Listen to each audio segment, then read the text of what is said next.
سورہ الامتین، دو امتوں والی صورتیں. کیونکہ اگر آپ دیکھیں گے، ہم تفسیر پڑھیں گے، اللہ سبحانہ تعالیٰ شروع میں ذالک الکتاب لا ریب فیہ ھدی للمتقین، یہ کتاب لے لو گے تمہارے لیے ہدایت بنے گی. اس کے بعد اس کتاب کے تعلق والے 3 گروہ، متقی، کافر، منافق، فاسق، 4 گروہوں کا تذکرہ. اور پھر سورہ بقرہ میں مغضوب یہود کا تذکرہ، اور پھر سورہ آل عمران میں مغضوب یہود کا تذکرہ، اور پھر سورہ آل عمران میں ضالین عیسائیوں کا تذکرہ. کیسے ہے یہ حوالہ؟ کیونکہ سورہ فاتحہ میں کیا تھا؟ انعمت علیہم کا راستہ مانگا گیا تھا، اور مغضوب اور ضالین کے راستے سے بچنے کی استدعا کی گئی تھی. تو اللہ سبحانہ تعالیٰ نے آگے مغضوب کا راستہ، حضرت موسیٰ علیہ السلام کے پیروکار یہودیوں کا راستہ ہمیں کہاں دکھا دیا؟ سورہ البقرہ میں. تم کہتے ہو نا تم مغضوب کے راستے سے بچنا چاہتے ہو، یہ دیکھو، یہ ان کی کارستانیاں تھیں، یہ ان کی سرگرمیاں تھیں، یہ ان کے رویے تھے، اس لیے یہ مغضوب ہوئے تھے. غضب والا غضب کے مستحق کیوں ہوئے تھے؟ غضب بالائے غضب کے مستحق ان کے رویے دیکھو، وہ دکھا دیے گئے.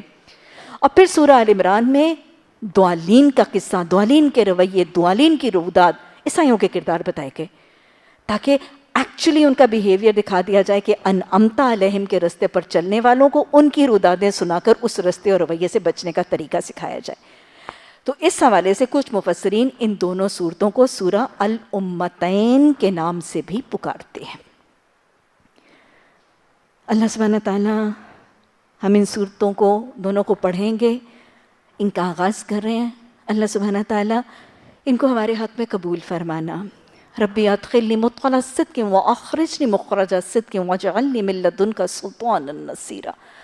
اللہ سبحانہ تعالیٰ شرح صدر عطا فرمانا، اللہ سینے کھول دینا ان کے فہم کے لیے، ان کے تفکر اور تدبر کے لیے، ان کے حفظ کے لیے، یاد رکھنے کے لیے، اور پھر یاد رکھ کے اپنا محاسبہ اور اصلاح کرنے، تربیت اور تزکیہ کرنے.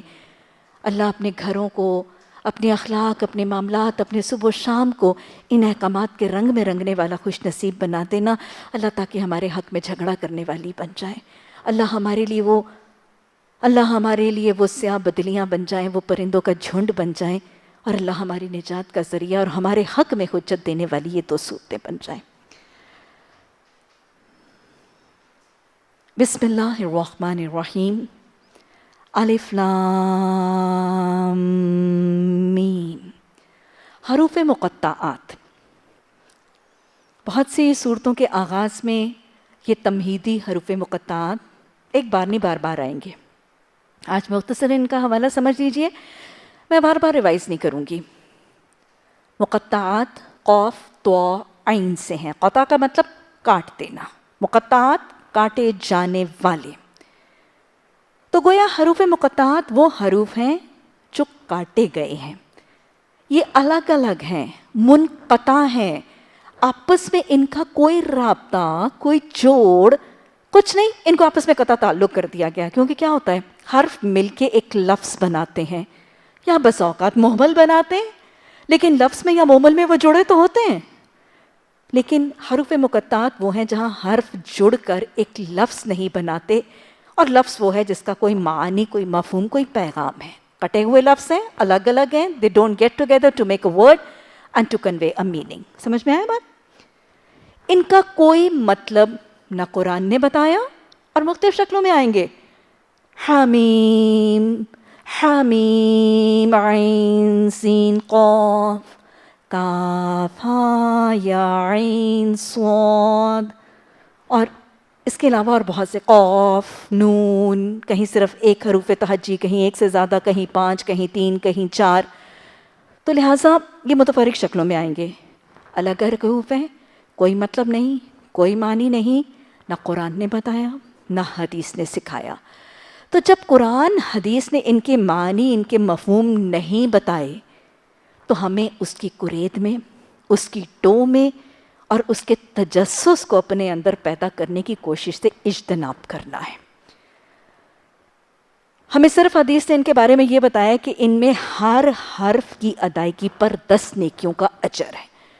تو جتنا بتایا گیا بس اتنا تعلق رکھیے، اس سے زیادہ تجسس اور قرید کرنا مومن کا طریقہ نہیں ہے۔